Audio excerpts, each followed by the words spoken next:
더 많이 가면 복잡해지기도 하고 많이 가면 이제 또 숙제가 많아지니까 천천히 한다는 의미에서 20장까지만 보겠습니다.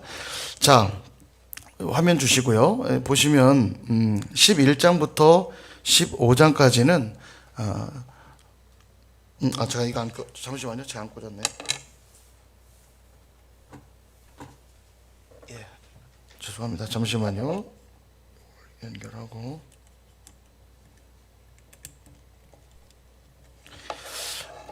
화면이 준비되면 띄워주세요.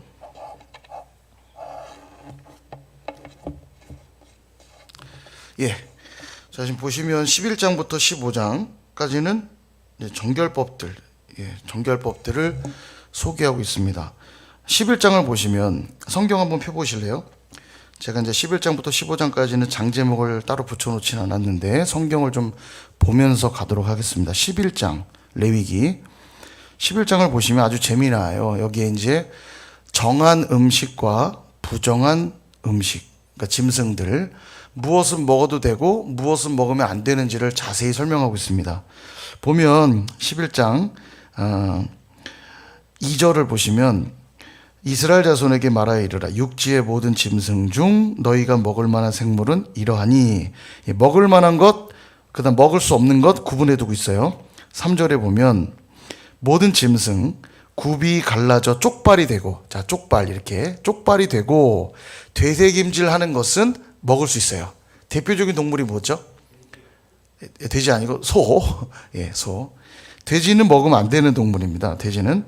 자, 일단 쪽발이어야 돼요. 이렇게 발이 갈라져 있어야 되고, 그 다음 되새김질해야 되는데, 거기 보시면 4절 중간쯤 보면 낙타가 나오죠. 낙타 표시 한번 해보시고, 낙타는 새김질을 해요.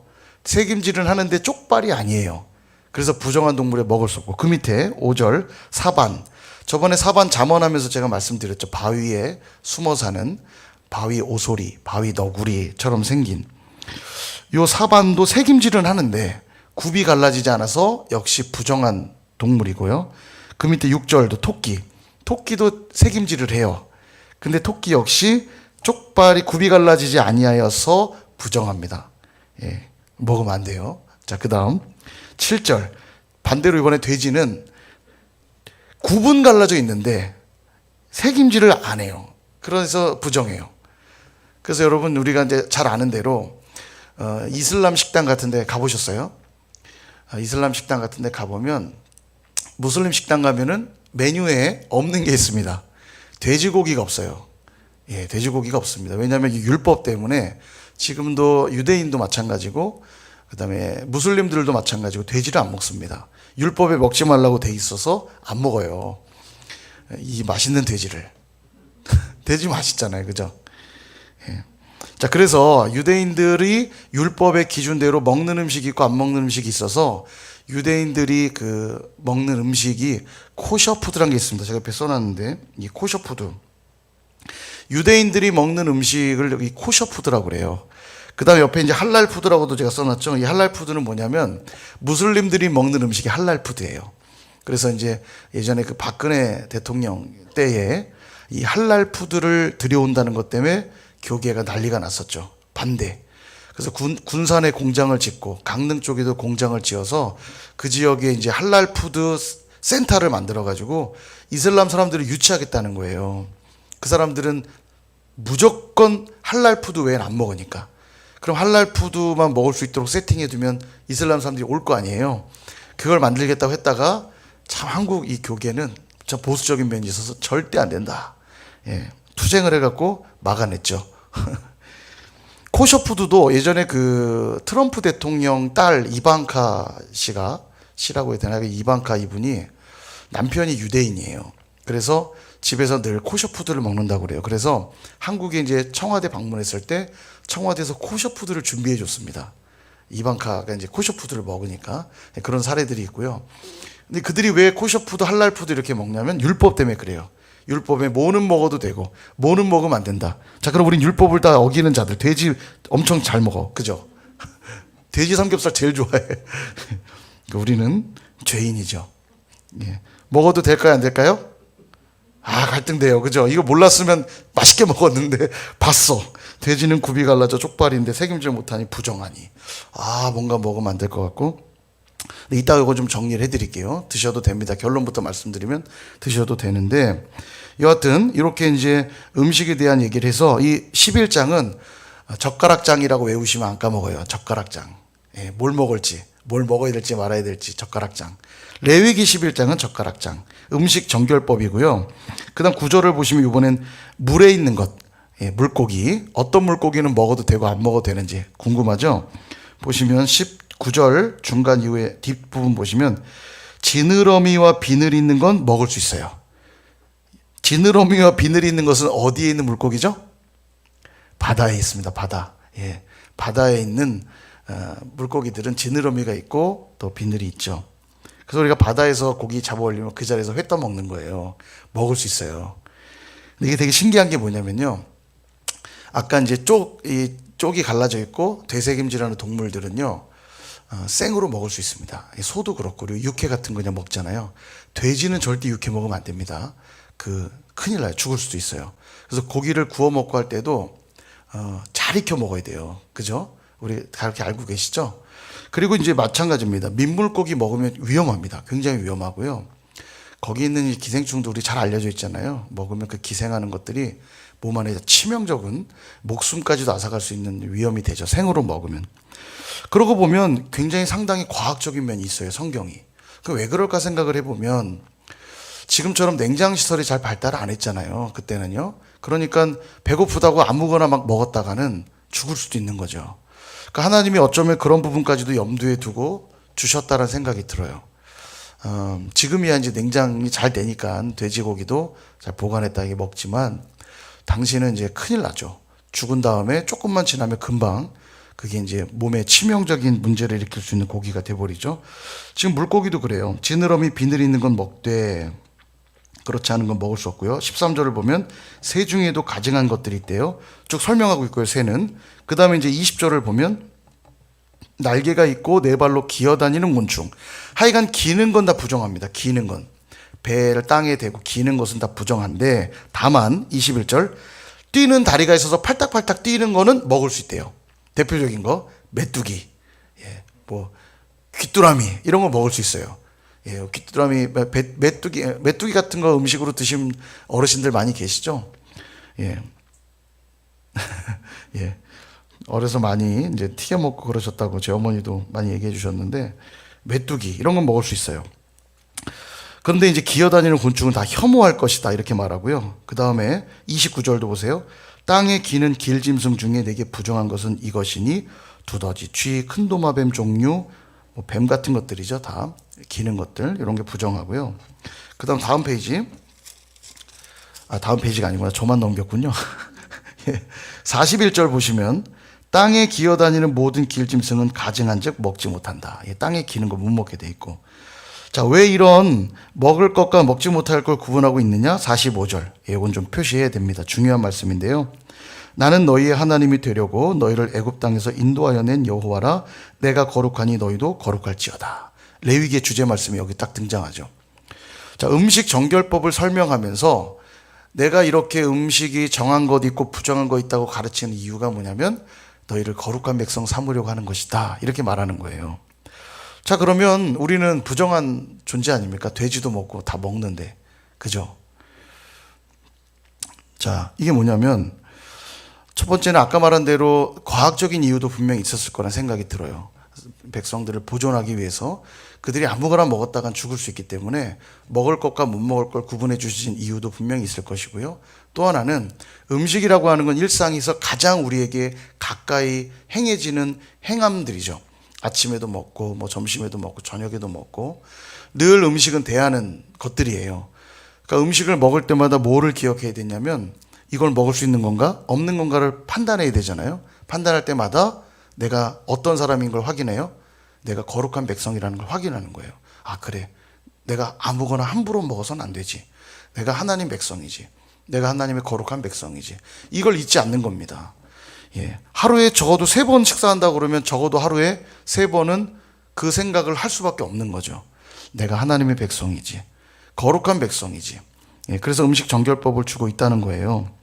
자, 그러면 아까 제가 이제 우리는 돼지 먹는 게 어떤 합당하냐. 자, 보시면 주어진 율법을 보면 세 종류로 구분이 되는데요. 레위기 율법을 보시면 도덕법이 있고 시민법이 있고 의식법이 있습니다. 이렇게. 이게 뭐냐면 의식법이라고 하는 건 제사 제도 같은 게 의식법이죠. 의식을 지키는 거죠. 뭐 안수를 할지며 뭐 각을 뜰지며 이런 게 이제 의식법이에요. 근데 이 모든 것들은 예수 그리스도께서 오심으로 제사는 더 이상 드릴 필요가 없기 때문에 의식법들은 다 성취가 된 법들입니다. 그러니까 그 의미만 남고 형식은 사라진 거예요. 예. 율법이 성취됐기 때문에. 그렇죠? 이해되시죠? 이게 의식법입니다. 제사 제도가 다 의식법들이에요. 안 그러면 지금도 우리는 양을 잡아다가 여기서도 하면 안 돼요. 어디 가야 돼요? 비행기 타고 예루살렘 가셔야 돼요. 성전에서 해야 되니까. 그러니까 양을 데리고 갈 수 없으니까 돈을 잘 챙기셔서 비행기표 끊고 6월절이 딱 되면 딱 가가지고 예, 성전에서 양을 한 마리 흠없는 걸로 좋은 걸로 사서 제사를 드리셔야 돼요. 근데 그럴 필요가 없게 된 이유는 예수님께서 이것들을 다 성취하셨기 때문이에요. 그래서 의식법은 의미만 남아있는 겁니다. 제사의 원리 같은 것만 그대로 우리에게 적용이 되는 것이고 똑같이 제사 드릴 필요는 없어요. 그 다음 시민법은 뭐냐면 시민들이 지키는 법이니까 당시의 그 국가, 그 사회 속에서 반드시 지켜야 되는 문화법 같은 겁니다. 예. 그러니까 노예나 이런 것들은 오늘날 해당이 안 되잖아요. 근데 성경이 보면 막 노예 제도에 대해 설명하고 노예는 어떻게 하고 6년째 하다가 7년째 되면 놓아줄 것이며 노예가 그 종이 너와 함께 하겠다고 그러면 그의 귀를 뚫을 것이며 막 이런 얘기 하잖아요. 그럼 오늘날 어떻게 그걸 적용해요? 근데 이것 또한 당시의 문화 속에 필요한 법으로서 주신 것이기 때문에 이것도 지금은 다 성취된 법들을 보기 때문에 지키지 않아도 됩니다. 의미만 남아 있고요. 의미는 남아 있는 거예요. 예를 들어 내가 하나님의 종이 되기로 결정하는 그러니까 내 귀를 이 귀걸이 뚫는 게 사실 되게 잘해야 조심해야 되는 게요. 귀를 뚫는다는 건 상대방에게 내가 당신의 종이 되겠다는 표시예요. 이 사실은요. 그러니까 우리가 누구를 향해 귀를 뚫어야 되냐면 하나님께 내 귀를 뚫고 귀를 뚫겠다는 의미를 또 적용한다면 내가 불필요한 소리들 듣지 않고 하나님의 음성을 들으며 주인의 말만 듣겠습니다. 뭐 그런 고백들이 들어있겠죠. 이런 율법의 의미들만 남고 지금은 이 시민법도 다 성취된 걸로 보는 겁니다. 음식 정결법도 다 여기에 이제 해당이 되는 거죠. 의식법 같은 데 해당이 되는 거겠죠. 의식법에 해당되어서 지금은 이제 성취된 법으로 보기 때문에 돼지 같은 거 먹어도 상관이 없습니다. 다만 우리 건강을 위해서 피를 질질 흘리는 돼지 같은 걸 그냥 먹거나 예, 육회로 막 먹거나 이런 일들이 있어서는 아니 되겠죠. 자, 그다음 마지막 도덕법은 뭐냐면 이 도덕법은 그 도덕률이 적용된 것으로서 연구한 법들이에요. 예를 들면 다른 신을 내게 있게 말지니라 이런 게 도덕법입니다. 우상을 만들지 말아라. 여호와의 이름을 망령되이 꽂지 말아라. 이게 다 뭡니까? 십계명이잖아요. 십계명 같은 규례는 도덕법이에요. 인류가 사는 동안 영원히 사라지지 않을 법들입니다. 반드시 지켜야 되는. 그래서 이 율법에 보면 이렇게 세 종류로 구분이 돼요. 그래서 성취된 법들은 그대로 지키지 않아도 되고요. 그러나 도덕법 같이 연구한 법들은 지금도 우리에게 동일하게 적용이 되는 법이라고 생각하시면 되겠어요. 자, 그리고 이제 12장으로 넘어가면 11장은 음식 정결법이고 12장은 산후 정결법입니다. 아이를 낳은 여인이 얼마나 며칠간 부정하고 안 부정하고. 근데 이런 거 읽으면서 막 불편하신 분이 있을 수 있어요. 아니 아이 낳은 게 죄도 아닌데 왜 부정한 사람 취급해가지고 막 격리시키고. 근데 우리도 사실 애 낳으면 격리시켜요. 어디 가죠? 조리원 가잖아요. 조리원. 예. 그게 사실은 격리시키는 어떤 뭐 여인을 부정하게 봐서 격리시키는 부정적인 의미라기보다는 여인을 보호하고 아이를 보호하고 예, 그런 의미들이 들어있는 거예요. 율법은요 생각보다 굉장히 따뜻합니다. 우리가 율법을 되게 차갑게 느끼는 사람들이 많지만 들여다보면 율법이 굉장히 따뜻해요. 하나님이 되게 세심하게 우리 한 사람 한 사람을 배려해서 만든 법이라는 걸 금방 알게 되거든요. 그래서 여기 보면 이제 월경할 때와 같이 부정할 것이며 이런 표현들이 나오는데 월경 같은 것도 마찬가지입니다. 그 뭐 여인들이 원해서 일어나는 일도 아니잖아요. 근데 부정한 취급해요. 진 밖에 머물지 못하도록 합니다.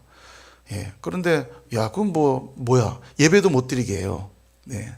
예배는 어떻게 보면 제사 같은 건 절대적인 건데도 그렇게 유출, 피가 유출되는 일들이 있을 때 부정한 사람이 되어서 진 밖에 머물러야 되거든요. 그럼 이걸 이제 부정적으로 볼 게 아니라 그 여인이 굉장히 또 힘든 시간 아닙니까? 그때는요.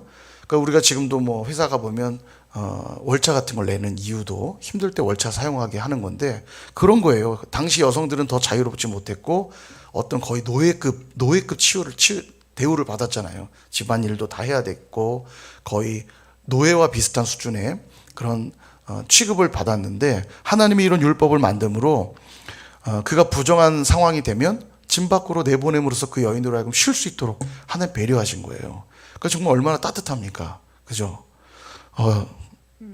별로 감동 안 받으시면 되게 감동 받으실 줄 알았는데 그렇지 않아요? 우리 하나님이 되게 섬세하고 따뜻하다는 느낌을 받지 않습니까?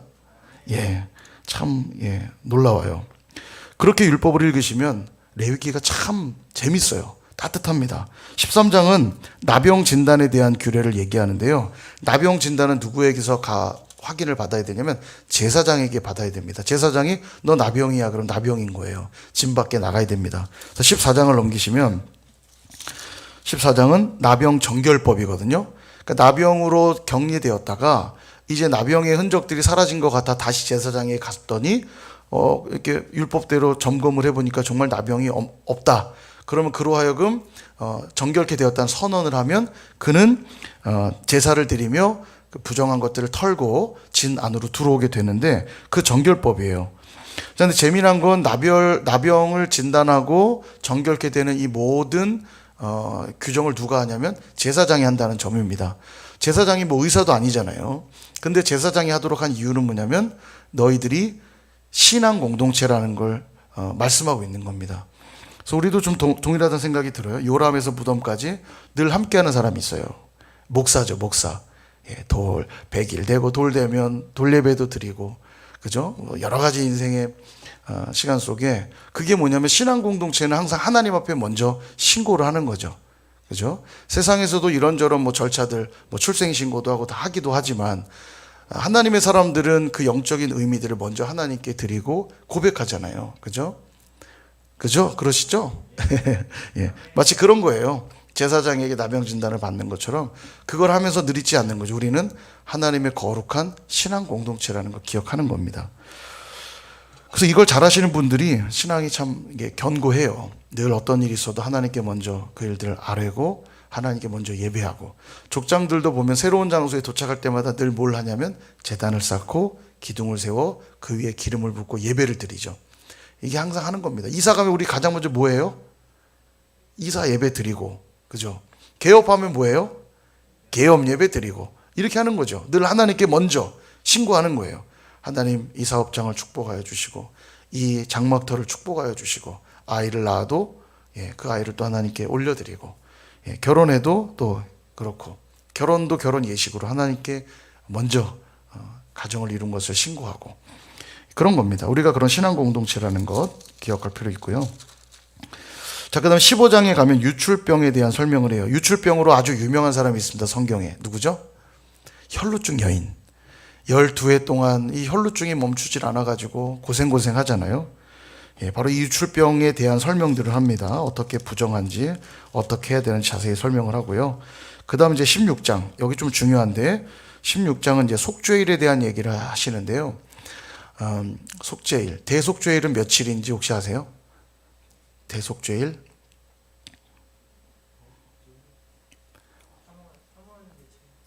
예, 3월 아니고. 자, 6월절은 1월이죠. 예, 1월 14일. 예, 6월절. 날짜가 이게 지정되는 절기들이 있어요. 그 다음에 6월절 지난 무교절로부터 7주가 지난 날이 오순절이죠. 맥주절. 그리고 또 거기서부터 지나 이제 가을 추수기가 돼서 보내는 절기가 초막절인데 초막절은 언제냐면 7월 15일입니다. 7월 15일이 초막절인데 7월에는 큰 행사가 몇 개 있어요. 뭐냐면 7월 1일은 나팔절. 여러분 나팔 불 때 천사장이 호령하며 들림 받잖아요. 이 나팔을 부는 의미가 뭐냐면 이제 초막절이 곧 있잖아요. 7월 1일에 나팔절이 있습니다. 나팔을 불고요. 그 다음에 7월 10일이 되면 대속죄일이에요. 7월 10일이. 그리고 7월 15일부터 초막절을 지킵니다. 초막절이 마지막 이제 추수 때잖아요. 나팔 불고 또 속죄가 이루어지고 초막절을 보내는데, 대속죄일이 그럼 언제냐면 7월 10일이에요. 어디에 나오냐면 29절 보시면, 너희는 영원히 이 규례를 지킬지니라. 일곱째 달 곧 그 달 10일에, 7월 10일을 말하죠. 7월 10일에 이 규례는 뭐냐면 속죄일을 지키라는 거예요. 근데 이 레위기에 나온 속죄일의 독특한 점은 뭐냐면, 제사장이 속죄일이 되면 어린 양 한 마리 외에도 이 순염소 2마리를 준비하게 되어 있습니다. 염소 2마리를 준비하는데, 하나는 여호와를 위하여 준비하고 하나는 아사셀을 위하여 준비하라, 이렇게 말해요. 어디 나오냐면 8절을 보세요. 8절 보시면, 두 염소를 위하여 제비 뽑되 한 제비는 여호와를 위하고 한 제비는 아사셀을 위하여 할지며. 이 아사셀이 뭔지는 잘 몰라요. 그냥 성경에 아사셀이라 기록되어 있어서 읽는 것인데, 해석들은 뭐 분분한데 굳이 뭐 해석 다 우리가 알 필요는 없을 것 같고요. 염소 2마리를 딱 놓고는 제비를 뽑는데, 제비를 뽑아서 하나는 여호와를 위하여 뽑아요. 여호와를 위하여 뽑은 건 속죄 제사로 드려요. 그 다음에 또 한 마리는 아사셀을 위하여 뽑으면, 이 아사셀을 위하여 뽑힌 염소는 그냥 광야로 보냅니다. 모든 죄를 그 염소에게 다 씌우고 광야로 보내요. 그럼 이 염소는 광야를 방황하다가 벼랑 끝 어디론가 가다가 결국 어떻게 죽을지 몰라도 그냥 죽는 거죠. 그렇게 그냥 버려지는 거예요. 한 마리의 염소는. 이게 이제 예수 그리스도를 예표하고 있는 것인데요. 죄를 짊어지고 가는 예수님을 또 상징하는 것이기도 하고요. 그래서 레위기에 나온 속죄일의 좀 독특함은 이 아사셀의 염소, 이게 좀 독특한 표현이고요. 자, 그 다음에 17장 넘어가면 여러 가지 피에 대한 규례들을 좀 주시는데요. 읽어보시면 되겠고, 18절은 성범죄에 대한 규례들을 주시고 읽어보시면 되겠고요. 그 다음 19절, 이제 19절이 좀 중요한데, 사회 규례에 대해서 여러 이제 말씀들을 주시는데, 먼저 2절 말씀을 한번 표시해 보실래요? 역시 주제 말씀이 나오죠. 너는 이스라엘 자손에 오는 회중에게 말하여 이르라. 너희는 거룩하라. 이는 나 여호와 너희 하나님이 거룩함이니라. 19장 2절 역시 주제 말씀이고요. 사회 규례를 주시는데, 이 사회 규례를 잘 지킬 때 너희가 거룩한 백성일 거란 얘기죠. 자, 그래서 다음에 보면 뭐 도둑질하지 말고 뭐 곡식 거둘 때는 어떻게 하고 막 설명을 쭉 해요. 읽어보시면 되겠고, 18절을 또 표시하시기 바랍니다. 레위기의 또 중요한 주제 말씀인데, 19장 18절. 우리가 이웃사랑 그러면 신약에만 나온다고 생각하지만 이미 구약에서도 이웃사랑에 대한 규례들을 많이 주시는데, 가장 대표적인 말씀이 이거예요. 19장 18절 읽어볼까요? 시작. 원수를 갚지 말며 동포를 원망하지 말며 내 이웃 사랑하기를 내 자신과 같이 사랑하라. 나는 여호와이니라. 아멘. 원수를 갚지 말래요. 원수를 사랑하라. 이 말씀이 사실 구약에서부터 이미 주신 말씀이에요. 신약에만 있는 게 아닙니다. 이웃을 사랑한다면 곡식 거둘 때 어떻게 해야 되고, 도둑질하면 안 되고, 이웃들에 대해 어떻게 대해야 되고, 그렇게 되는 이유는 너희가 거룩한 백성이기 때문이다. 그러므로 거룩한 백성은 반드시 그 삶에 뭐가 나타나냐면 사랑이 나타나게 돼 있어요. 지체들을 향한 사랑, 배려, 이런 게 있다는 거죠. 읽어보시면 되겠고요. 자, 마지막 20장은 사형법에 대해서 설명합니다. 사형법. 어떤 이들이 죽일 사람인지. 앞에서는 조금 이 정도로 세게 얘기 안 하는데 20장에서는 죽어 마땅한 자들을 설명합니다. 예. 자, 여기 보시면 6절을 보시면 접신한 자, 박수무당, 그들을 따르는 자들, 백성 중에서 끊으라고 얘기하고요. 절대 허용하면 안 되는 것이고, 그 다음에 9절도 보세요. 만일 누구든지 자기의 아버지나 어머니를 저주하는 자는 반드시 죽일지니, 죽여야 돼요. 그런 자식 되면 안 되겠고, 굉장히 세게 얘기합니다. 그래서 부모 공경은 하나님의 공경과 맞닿아 있다 보여져요. 부모를 공경하지 않으면 죽이래잖아요. 굉장히 심각한 문제라고 성경이 보는 거죠. 우리 부모님은 하나님 안 믿는 분들인데요. 그럼에도 불구하고, 왜냐하면 그 부모 밑에 태어난 것도 하나님 실수가 아니라 하나님의 섭리 가운데 태어났다면, 물론 진리 안에서 지혜롭게 행동해야 될 부분이 분명히 있어요. 부모님 말씀이 다 하나님 말씀은 아닙니다. 진리 안에서 순종하되 부모를 공경하는 것은 하나님의 뜻에 또 합한 거예요. 믿지 않는 부모라 할지라도 우리가 공경할 필요가 있죠. 자, 읽어보시면 되겠습니다. 여기까지 20장 진행을 했는데요. 크게 어려운 것은 없죠. 요건 좀 재밌게 읽으실 거예요. 규례에 대한 얘기들이기 때문에 읽으면 쑥쑥쑥 읽히실 겁니다.